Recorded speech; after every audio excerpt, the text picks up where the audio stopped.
Hello, and welcome to Comedy Craft.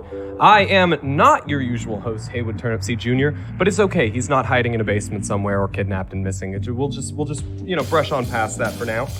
But tonight, I have a very special guest with me, the host of the game show Bunk. You can see him on the second season of Lady Dynamite, out now on Netflix. Writer, actor, and extraordinarily awesome guy, Kurt Braunohler. How are you doing, Kurt? I'm good. How you doing? I'm doing fantastic. Thank you for sitting in with us today. I know you got a nice, busy show. He's actually had some of the highest performing shows upstairs the past month. Oh, nice. It's actually been blowing everyone away. Very funny man. Thank you. How are you enjoying your second visit to the DC Comedy Loft? Good. I really like it here. It's Nice. very nice, low ceiling. Kind of feels always packed, even with its when it's not sold out, and Very it's true. nice. Very true, yeah. For those of you who haven't been to the DC Comedy Loft, Kurt was performing in our upstairs room. Definitely an amazing show, and I believe we'll likely have you back, because usually when we have nice, awesome guys like you, we try to have them back as often as we can. But before we get started tonight, everybody, as always, we're going to tell you a little bit more about how this show works. Here on Comedy Craft, what we do is we taste some tasty craft beers while talking a little bit more about the craft of stand-up comedy. So our first beer of the night, we've actually got a little someone filling in for our Sisterone shells. Today we actually have Shawnee Monet, our usual photographer, videographer, sitting in for shells, because we are playing the game of pinch hitter today. Nice. Hello. So what's the first beer we have tonight, Shawnee? Tonight we have the Red Bear Brewing Company's Manhattan Project. It is a red sour cherry complex. Ooh. It is a blend of barley and rye, and it is soured with lactose bacillus. Sorry, I said that a little weird because I don't know how to say it correctly. I think it's lactobacillus. Yeah, That's I think the word that right sounds there. right. That sounds right. That It sounds sounds about about right. scientific, I mean, if it right? sounds right, if it sounds scientific, it's usually a good chance you're at least heading the right direction. I didn't know that the sour came from a probiotic bacteria. I had no idea. Oh, yeah. I mean, if you think about it, beers and the whole study of gut health that's been going on lately, we're actually noticing things like certain low alcoholic beers, certain kombucha and things like that, and the emergence of that. I mean, it's actually really cool what beers can do. I mean, it's kind of like what we talked about in an earlier episode about how, some beers can help you with a headache, some beers can cause the headache. Yeah. Really depends what you're sipping on. This is pretty good. This is it's very sour. It's red. Oh, yes. It is a really red. Very deep blood red there. Yes, it is. It is a 6.1 ABV. 6.1. It Yes. does not taste like 6.1. What did you say? It tastes like a lighter beer. Nice. Yeah. Yeah, I will say that's one thing I've noticed since I got into craft beers. A lot of them seem a lot lighter than they look, and it kind of turns into... It's actually very interesting because most of the guests we've had, when they say, "Oh, this doesn't taste too bad," and then a few minutes later, we just see them going, "Oh, this one tastes better." So it's definitely something that we can kind of enjoy the low stride up, but we definitely have something awesome for you tonight, because you are actually the first guest we've ever had on this show who has actually specifically asked for the highest alcohol beers we had. Because I don't normally drink beer. Really? Okay. Yeah. I'm just a liquor guy. A liquor guy. What's your favorite liquor? I get by default it's vodka, just because it doesn't give me a hangover. Oh, that makes a lot of sense. I actually, I would say I grew up, but I think anyone listening to this doesn't want to hear about things that they shouldn't. But once I was able to drink alcohol, screwdrivers were actually my go-to drink for the longest time. I'm not a big beer guy either. Yeah. Yeah. So just a beer show for two guys who don't drink a lot of beer. I mean, that's the I most do like a logical sour, way. though. I do like a sour. There you go. So before we dive too deeply into the questions and the segments, I actually really wanted to talk about this ski adventure, because when we were getting started with this, I was at first, we saw the hot air balloon proposal and all that other stuff. And I've actually been a big fan of you on Bunk. I've watched all of the episodes. So thanks. And for a second I was like, he's on Bunk. I had to do the whole cover the mouth to see the difference in the look, because maybe it's TV magic, but it without the beard and the mustache. Yeah. I swear I didn't even know it was you at first. Oh, yeah. But no, I love Bunk, but this ski adventure, you went from Chicago to New Orleans on a jet ski. Yes. For charity. Yeah. So I had sold a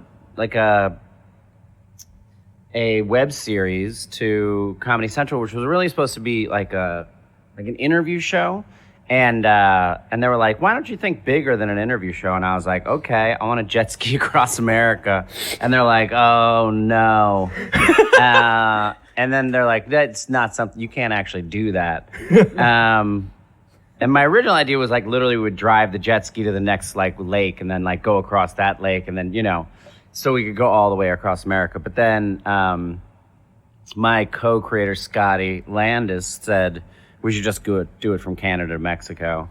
And then we realized we had to make it a little shorter because we didn't have that much time. So we did, So we went from Lake Michigan all the way down to New Orleans. Wow. Yeah. What would you say was the hardest part of that trip? We ran out of gas the first day. There was like this guy who we had hired to be like this, like the captain of the adventure, was just like this, just drunk guy. who like when we were like, should we fill up gas for all the like, because there's 2 chase boats and then the jet ski. Like, should we get gas, before we get to the thing? He's like, no. This is 3 different places to get gas in the Chicago River. So there's only like, so there's supposed to be like 3 gas stations in the Chicago River, and 2 of them were closed and 1 didn't exist. So one of the chase boats actually ran out of gas and was just like drifting. Like with the barges, like, because the only thing that's on these industrial waterways, it was like we took Chicago River to Illinois River to the Mississippi. And this Illinois River is just like an industrial waterway. Like, there's no commercial boating on it. We were the only ones other than barges with just like big things of coal and like sand and gravel. So it was very like, it was super industrial and super weird. And there's one section of the Illinois River where they have this invasive species called Asian carp, and they want to keep them from making it to Lake Michigan, because once they get into Lake Michigan, they'll just destroy everything. So the way they've done it is they've electrified a mile of the river so that the fish don't want to swim through it because it's electrified, and that is where we ran out of gas. That's where we ended up having to be refueling all of the boats. Roughly near the place that didn't exist. I heard you said one of them didn't exist. How did that happen? How It was on the map and then it just wasn't there. Yeah, it was a real fuck up, and that was pretty crazy. And then we had to like pull the boats out at this abandoned grain silo. I mean, like, it was like a real nightmare factory. Oh my gosh. The whole first day. But then after that, we did, we kind of drove a little bit, got to the Mississippi River, and then going on the Mississippi River, like past the St. Louis and the Arch and everything was pretty fucking cool. Nice. And it was pretty magical, actually. Did you happen to have any ideas like before the jet ski that you just went, no, that's not a too good idea? Oh yeah, I mean, like, I had written down like 40 ideas for the jet ski thing. What was one of your favorites that you still had to say no? Well, one idea was like to tube the whole thing, but like just to tube it in a truck. So you would fill the truck with water, and I would be in a tube, and then the truck would just drive across America. One wrong stop, and Kurt goes flying over the truck. Yeah, also, it's just there's not that much chance for adventure that way. I'd just be in a tube in a truck, Right. One man, one tube, one We also truck. drove a giant butt across America, too, for another Comedy Central thing. We had this butt where, like, it weighed 2 tons. It was, like, 10 feet tall and 30 feet wide. And then it just had a little, tattoo on it with a heart that just said butt. That it loved butt. It was a butt that loved butts. Oh and that was the love butt. And we drove that across the country as well. That was, like, the same year. That's amazing. Yeah. Well, on that note of the 2 tons of fun, let's talk a little bit about this beer, because when we have a guest on this show, we ask them to name the beers at the end of the segment. Okay. So what would you, Kurt Braunohler, name this lovely Red Bear Manhattan Project beer? I would name it Tart Kiss. Tart Kiss. Yeah. Tart Kiss. So it's when tart you're coming kiss. in, you're just getting that tart kiss from your friend. Yeah. Friend. Apparently, I'm getting kisses your from my friends. Yeah. Yes. Apparently, I am doing some interesting things in my life. But everyone, we're going to do some more interesting stuff, because we're going to be back right after these messages with Comedy Craft and Kurt Braunohler. Stay with us. Stay with words. Listen, if in the future, I'll do the intros and outros, okay? Perfect. Kurt's doing the intros, everyone. Okay, great. Officially, for the whole show forever.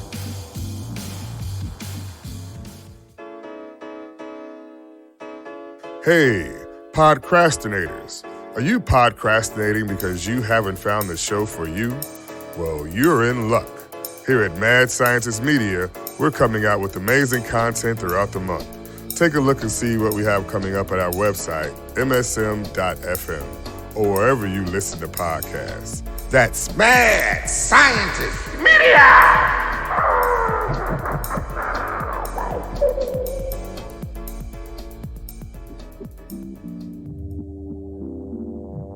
Welcome back to Comedy Craft. I'm your host, Kurt Braunohler. With me, as always, is Seth. Seth, how you doing? I'm doing all right, Kurt. Fantastic. Let's talk about this beer we have right now. This is pretty exciting. We got a beer, really something special for you, Seth. This is a 10.1 proof beer. Sorry, guys, what's the name of this beer? This one is actually the Nitro CBS. The Nitro Founders CBS. Brewing Company. Beer Founders sommelier. Can you tell us a little bit about it? It is a stout, an American Imperial. Cheers. Yes, it's by Founders Brewing Company. Wow. It's a nitrogen carbonated draft only base of its very popular. It's very popular? It's very most popular beer. A cocoa aftertaste or a chocolatey aftertaste. It's real sweet. Oh, it's yeah. Very, very, a lot of sugar in it. That is a beer that will give you a hangover. That is definitely a stout. Yeah, and also just so everybody knows out there, Seth is currently also working as a server in the comedy club upstairs. Oh, yeah. So when we stop, he runs upstairs, takes people's orders, and then runs back downstairs, and then we do the next segment. So this is by far the weirdest fucking podcast I have ever done in my whole fucking life. And we want to thank our crafters for listening in with us. But everyone, seriously, big thanks to Kurt for that intro. Please stick around. Right. He's running this show now because, I'm just so busy. But no, for those listening, yes, I do a few things here at the Comedy Loft, so I like to help around. The man of many hats. You got a lot. That's a lot to do. I like it that you didn't cancel. Oh, when yeah. you had to work. You could have canceled, but you're like, no, I'm going to work and host a podcast. We don't at cancel the same here. Time.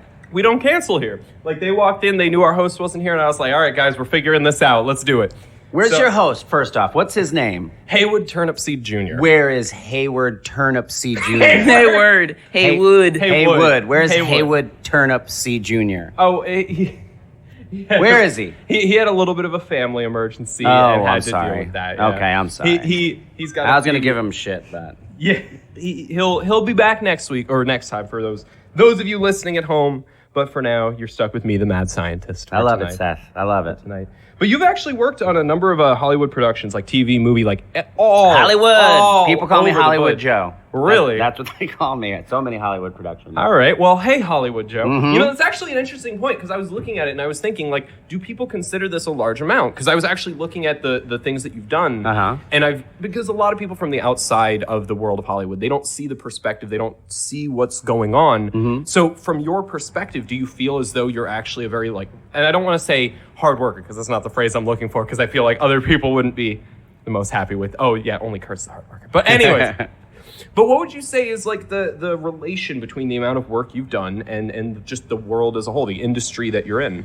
Well, the relationship is I just can't seem to book a series regular gig. And so I got to take all these goddamn guest star spots.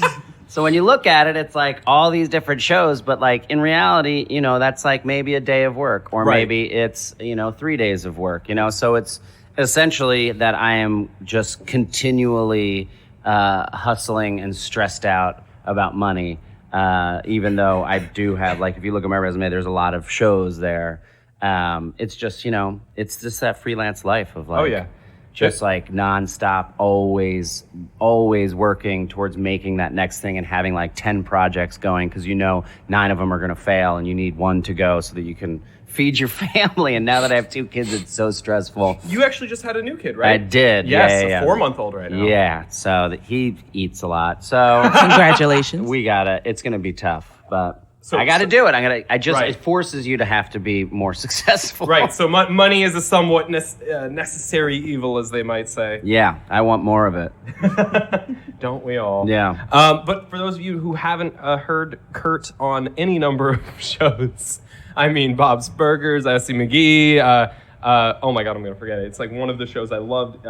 What's His Face Has a Van, which is what we're going to call it from now on because I forgot John it. Benjamin Has a Van. Yeah, You're John really Benjamin going has like a van, way yeah. deep back. These are like 10 years old. You even did Deadbeat, and I saw Deadbeat. Not a lot of people even saw Deadbeat. Like I've been on a ton of shows nobody's seen. That's like maybe my specialty is doing a lot of shows no one's ever seen or heard of. Maybe that's why I'm such a fan of you because like all the shows you do are like in my exact wheelhouse. Like anyone touches Adult Swim. As and we were actually talking about this earlier when at the end of one of Kurt's shows, I was like, yeah, I mean, I just started listing every Adult Swim show that he was even the tiniest bit a part of because as those who listen at home might remember from the Jamie Loftus episode, I am an Adult Swim nerd. Yeah. As is our lovely current beer filler-inner. I love. Yes. It's very funny. I'm just developing a cartoon for Adult Swim right now. Can you give us any details? I mean, like, I don't like to talk about it just because it's not, it's not going yet, because we just started the process. So I just don't want to jinx anything. Hey, that's fair. But That's totally fair. Definitely going to be watching that cartoon. Every single thing Adult Swim has, just absorbed. Which I don't know if that's a good thing or a cry for help, but we'll talk about that on a different episode of Comedy Craft. Comedy Craft. Oh, so let's talk about this beer too. Yeah. It's very dark for our listeners at home. It's super sweet. That whatsoever. It is a thick nitro. For the nitros are always got the thicker head, the more desserty beers, and I've noticed they've got a lot more flavor packed into it. It really does have a lot of flavor, and it's almost like. It's like the carbon dioxide beers. They're just a little crisper, and this one's a little softer. Oh yeah, on the tongue. It like the taste. It goes right down your throat. We had a nitro a few episodes ago, and I think we called it liquid chocolate for that exact reason. Yeah, it's so smooth. So and with all these different projects actually that you do, a lot of comedians have their variety of projects that they're a part of. But what would you say is your personal favorite type of projects to work on? Personal favorite types of projects to work on would be just ones with friends, really. Yeah, I mean, like I worked on 2 movies in the past couple years, and like writing jokes for them, and I enjoyed that. That was really fun. It's tough to be away from the family for a really long time, but yeah, I mean, like I'm really proud of the jokes in Long Shot. That's the movie with Seth Rogen and Charlize Theron that just came out. If you haven't seen it, you should go see it. It's a very good rom-com. And I do a small part in it, but I wrote a lot of those jokes. And yeah, I mean, like, that's, working with friends is the best part. Do you prefer being the guy in front of the camera or the guy behind the camera? I prefer to act. Yeah. But I'm, there's just so much more work writing. Acting is kind of the hardest gig to get. Sure. And writing, while not being easy to get, is there's just more opportunities for me. Would you say that your acting fuels your stand-up or your stand-up fuels your acting? I would say that they're just totally different muscles. The confidence that you get from doing stand-up is possibly helpful for acting, but acting is like, you have to like really work hard at it, and you have to practice. Like I take classes every year. I'm about to start another class on next Tuesday, and it's like, and if you're not working on it, it's something that goes away. Like you just get worse at it. You have to be always like trying, and yeah, I find it fascinating. I really like acting. Gotta always sharpen the knife. Yeah. No dull knives dull knives don't cut anything. So that's a great saying. Oh yeah. I'm doing great with words today. That's a classic saying, I think. Yeah, that was Buddha, maybe. Oh. Yeah. Buddha and now Comedy Craft. But while we're wrapping up this segment, of course, as we like to do, we like to ask you what you would name this lovely nitro we have here. Midnight Express. Midnight Express. Yeah. Midnight Express. One. Coming out at midnight, you just need something smooth and easy. Yeah. This is it for you. It's going to put you to bed. Oh, yeah. Yeah. All right. Well, everybody, we're going to be wrapping up for this segment, but Kurt, you want to take us out? Sure. This is Comedy Craft Hour. Stick around because we're here with our host, Kurt Braunohler.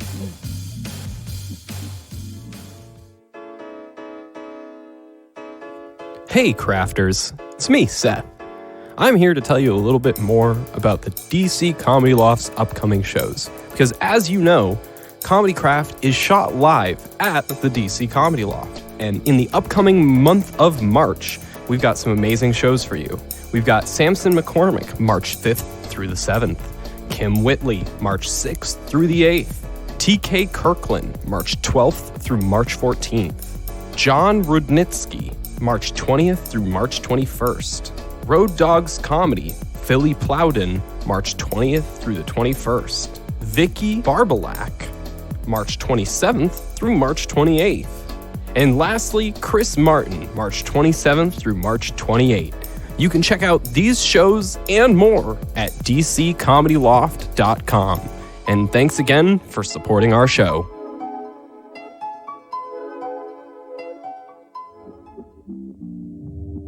And we're back for Comedy Craft. Seth, I've got this. This is Kurt Braunohler. I'm here with my friend Seth. Seth, what's your question? What are we doing? What are we drinking?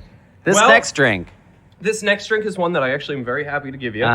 This is the Bourbon County Stout by Goose Island. I just had a mint fly out of my mouth for those not sitting here at this current moment. This is fucking crazy. This is really crazy. This one is the second from the highest for tonight. This one is second to the 15.2. This is 15.2, and this isn't the highest? This is not the highest. Not at all. When he asks for the strongest beers. I mean, I didn't even think beers went above 12%. Oh, yeah. He's in for a treat today. Actually, the strongest beer is 47. A beer? Yes. It's called Snake Venom. Holy cow. I did not know that. Why doesn't that constitute a liquor? I thought So it's actually stronger than vodka. Yeah. Because Yeah. just 40 proof or whatever. It was made by, I believe it was made by Dogfish Head, which is one of, or Goose Island. It's Goose Island. They made the Snake Venom? Oh, the Snake Venom. No, I thought you were still on the bourbon. I think that was Dogfish Head, but I'm not totally sure. I actually, because I was looking into the article about it, and it just blew my mind that anyone can consume a beer with that much ABV. So here's what's interesting is that beers go by percentages, right? While liquors go by proof. And proof is like half, right? So 40 proof is 80% alcohol, right? No. Opposite. 80 proof is 40% alcohol. Yep. Right? If I remember correctly. Clearly, we are not very yeah, okay. I'm not the expert tonight, so I will not be able to let you know Kurt that. Braunohler is the host of Comedy Craft Hour. And let's get a Google on that. Let's get a Google going, guys, and we'll have that answer for you guys shortly. But while we are Googling that, I have to ask about the how do I land skywriting. Yeah. Because that is by far one of my favorite, I don't even know what to call it, like a joke, it's a joke. thing. It was the most hilarious joke I think I've seen. For those of you who haven't seen the viral image, Kurt hired a skywriter to write above LA. How do I land? Yeah. So this is a man flying through the air just writing.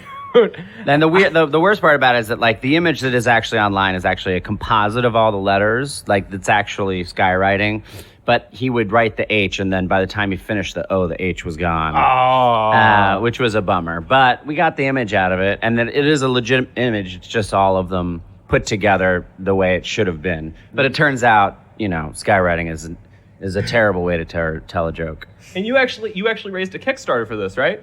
Mm-hmm. Yep, we raised $6,000 because it cost $4,000 to do it. If I did it again, I would do it. There's another way that costs $7,000, which is you have 5 planes.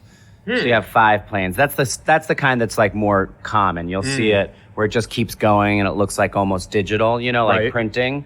And so the 5 planes fly like this, and each of them put out like just a puff of smoke, and it's almost like dot matrix printing in the sky. That's really awesome.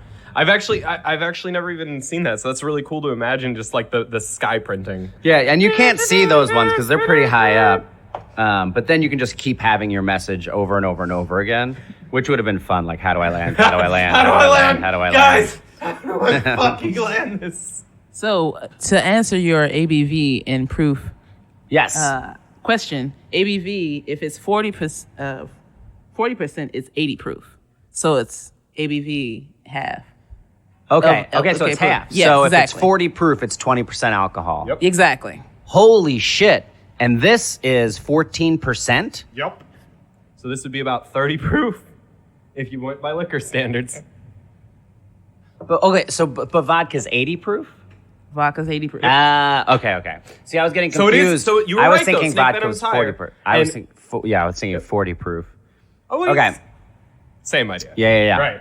So, kind of in that same question as the skiing, though, like when you were doing this skywriting, did you have any other thoughts that you were like, ooh, but what if we did this? I had a bunch of different like things I was thinking of having it say, but how do I land was like the best by far. I think. Did anyone call the cops? No. Oh. No. One person tweeted about it. But I had a party on this rooftop bar in downtown LA, and so it was all comedians there, so we had a good time. Even though, as a joke, it was a failure. But the image has lived on, which is nice. Oh yeah, I mean that's such a going out of your way to actually do something that goes between the digital into the physical. I think is so important nowadays because you look at the shift of media, and if you don't adapt and create these new ideas and these new concepts just to get people's attentions, you're just another blip in the internet. I mean, podcasts, great example. 500,000 podcasts, I believe, in the U.S. alone. 500,000? Yes. Oh, man. So standing out, especially like a podcast like ours, make sure to subscribe and like. But especially like a podcast like ours, you have to stand out. You have to do something different, which is where we hope to kind of come in with these lovely drinks. Yeah. I have a new podcast that's going to be coming out on Exactly Right, which is my favorite murders company. Nice. They're called Bananas. It's all strange news based. So that hopefully will start up in about April or so. You a fan of the Onion's writing at all? Of course. My favorite Onion picture was just a picture of a flying squirrel. It just says, "Flying squirrel, loves it every time." It's the best. It's so funny. That is fantastic. Because he really does look like he So- loves it. So, as someone myself, I grew up a lot around comedy. My father's a stand-up comedian, and I went to shows from like ages What's his 10 name? to Erwin Loring. Okay. Erwin Loring. Does yeah. he still perform? Oh yeah. Oh, Yeah. wow. Still performing. Still going strong. He's actually going to be headlining a show here at the DC Comedy Loft called the Mind Melt Comedy Showcase. Mind Melt Comedy Showcase. Yes, sir. It's actually a co-production of Mad Scientist Media. Oh, Yeah. So he'll be headlining that. Not nepotism at all, but you know. No, he's actually really funny. He's actually a lot of people reference him in other podcasts and things like that in the area. And I've gotten like a beautiful experience of just seeing comedians grow from like open micers all the way to headliners. Because I mean that's 14 years of watching comedy grow. And I actually wanted to ask the question to you: would you ever show your children comedy, or are you hoping for them to actually have different careers? Yeah, that's a good question. Because I don't want my kids being actors. And like, I know I struggle with this because I love it. I love it so much, and I love doing it. But it's just that it's such a fundamentally unfair industry, and it's rigged in a million ways. And the chances of success are very slim. And any other industry, people who are like moderately okay actors, like doing just okay, they would be doing so well in another industry with the amount of work that they have to put in just to kind of maintain kind of just getting by. Makes sense. Makes sense. Yeah, so I just don't want but also, I just don't want, my children to struggle, but, struggling probably will give them a good personality. So I'll probably, but they're not allowed, neither of them are allowed to act Spare the rod, spoil the child. Yeah. Yep, there you go. But here's the main thing is neither of them are allowed to act professionally if they are interested in that until after they go to college. They have to go to college first. Very and then they good. can do whatever the fuck they want. And that's solid because I know that a lot of the child actors end up with very warped mentalities due to just not being as involved with school and the movements that have just kind of come to push them to go to school a little bit more just for that socializing. Yeah. Like, I was one of the kids who skipped most of high school because I was the antisocial kid. So from my perspective, I actually lost out on a lot of that socializing. And now I can't say words very well on a podcast that now Kurt's hosting. You're doing a really good job, Seth. Thank you. But also to get back to your questions, whether or not I would want them to be a stand-up, I don't know. I mean, like, I think stand-ups, I think I might be okay with it, only because like you have a little more control as a stand-up. Do you know what I mean? Like if like stand-up is a bit more of a meritocracy in the fact that like if you're funny, it doesn't kind of matter who you are or what you look like. Like if you're funny, you'll work. Makes sense. You know, and it's not easy touring all the time. It's very lonely, but it's not a bad life. So you would actually tour with your family if they did stand-up comedy? Oh, man.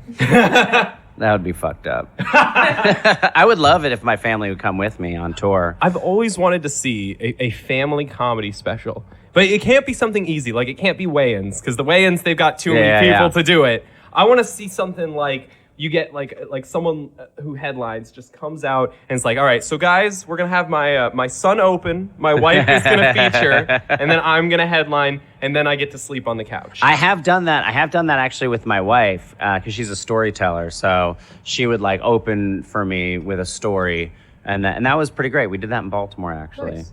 Yeah. Well, fantastic. Well, thank you for opening up. And Thank as you. we continue to open up, tell me a little bit more about this lovely beer, because I would like to know what you would name this lovely Goose Island Bourbon County Stout. I would name this Door Splitter. Door Splitter. Okay, why is that? I don't know. It's just very aggressive.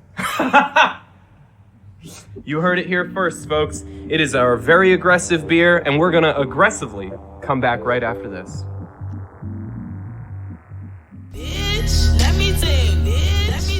Bitch, let me tell you about our new podcast, hosted by me, the lovely, the one and only Miss Shells, as we dive headfirst into the most outlandish stories we can find from regular people like you and me, as well as up-and-coming entertainers like Martin Amini, Miss Frankie French, Mr. Tommy Taylor, and many, many more. So grab you a glass of something real nice or whatever other recreational activities you like while our guests dish about side chicks breaking their windshields, boyfriends following their girlfriends around while they out cheating, real cringe-worthy first-time stories, and much, much more. You can find our podcast anywhere you stream or listen to podcasts. Spotify, Apple Podcasts, Stitcher, Google Podcasts, bitch, everywhere.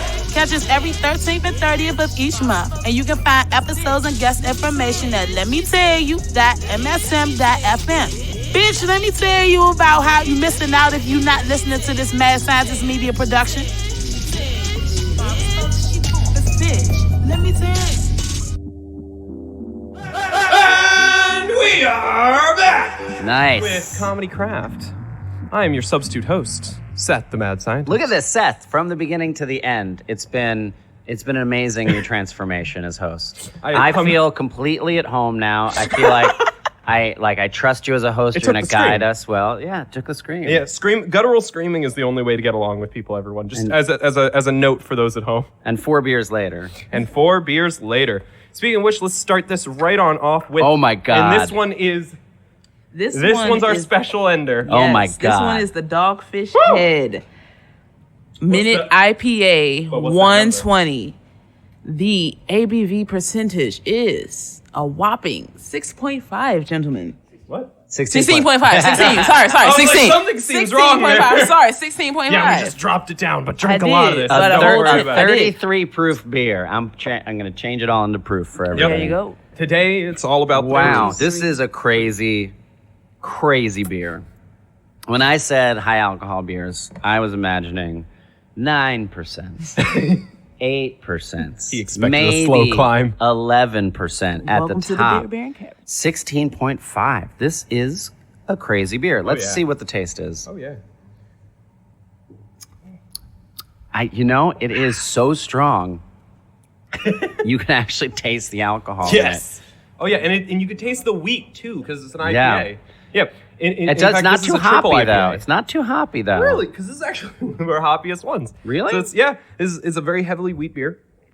And I guess I'm just drunk enough that I don't really kind of taste the hoppiness to it, because the alcohol is so strong in it that it almost overpowers everything. That's, I think, maybe wow. This is like drinking like a cordial or something, you know? This is perfect for right before performing, right? No kidding. Oh yeah. For those of you listening, once again, Kurt's actually getting on stage right after this, so we are having a good time with him. Yeah, and we're 5 minutes from the start of the show. Yeah, we are 5 minutes from the show, so we do really want to thank you so much for this.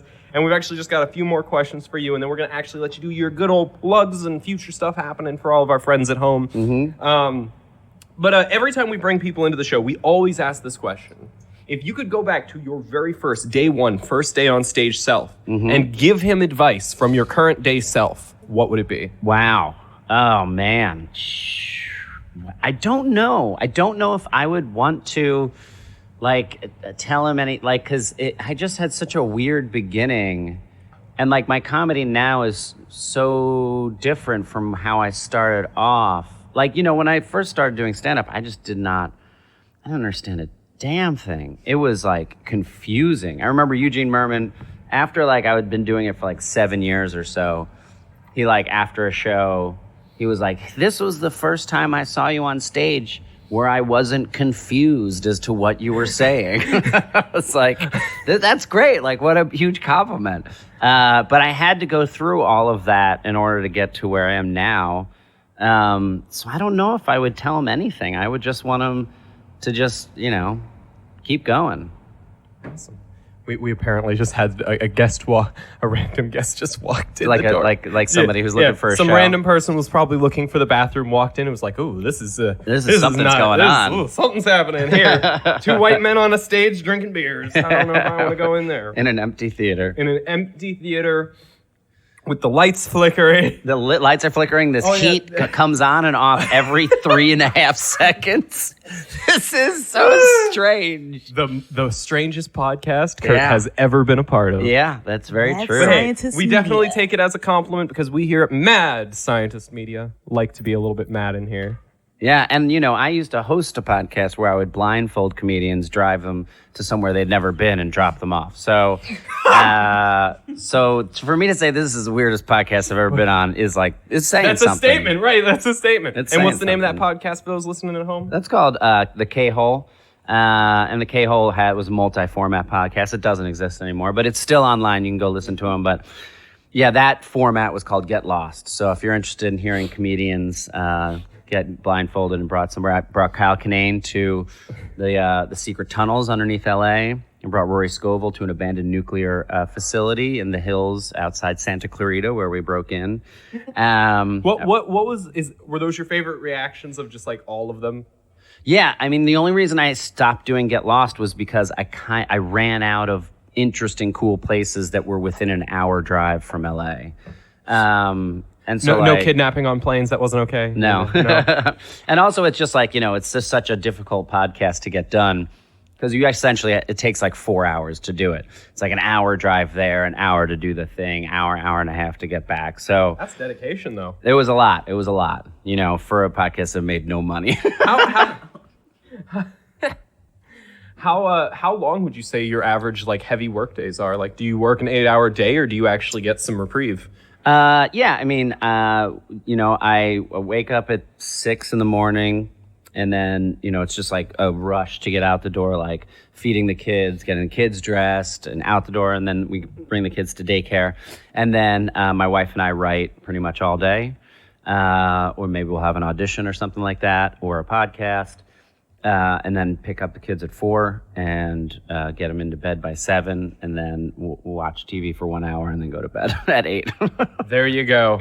A simple, straightforward, a little bit rushed, but sounds pretty solid, honestly. I think a lot of people, that work-life balance is that golden thing that everyone tries to hit, and I think you've actually... Though it sounds a bit rushed, it sounds like you've actually got it down. Yeah, no, I mean, like, if I didn't, the constant stress of being freelance wears on you as a parent. But other than that, it's a pretty good life.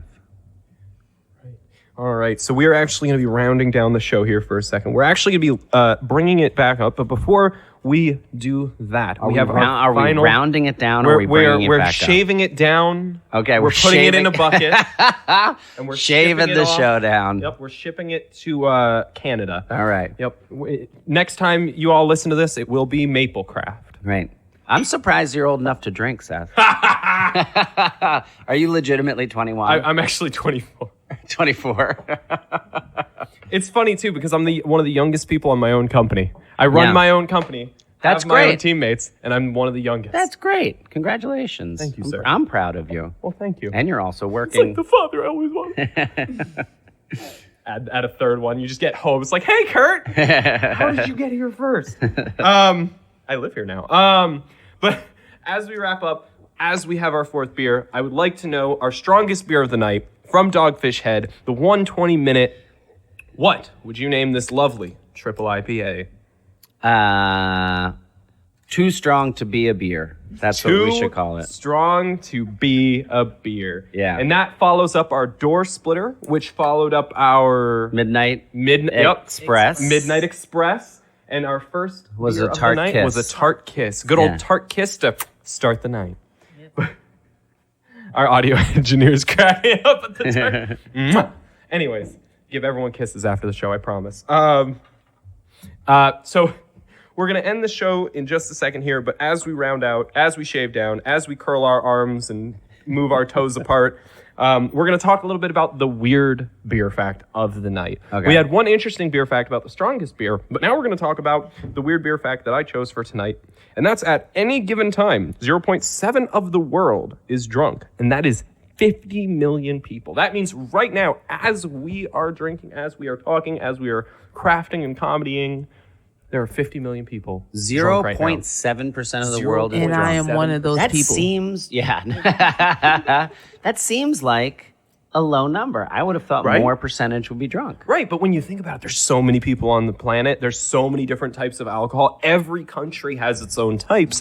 And in reality, like, we're over here, and I mean, you know, probably at least part of that's upstairs at this point. Yeah. But, yeah. And it's crazy because that number seems low, but then you take it into the bigger picture because 50 million Yeah. people. I mean, that's a massive amount. I mean, most people have never even met a million people in their life. Yeah, that's true. So, And then imagine 50 of that. right. I mean, you really got a way for us to imagine 50 million people, Seth. I couldn't have done it better Oh, yeah, myself. yeah, we'll wait. Everyone at home good? Good? Here's a better All way right. to think of it. 1 million seconds is 11 days, and 1 billion seconds is 33 years. Wow.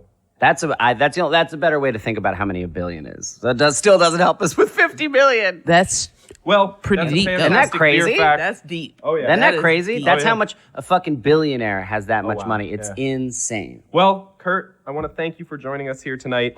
This is the part of the show.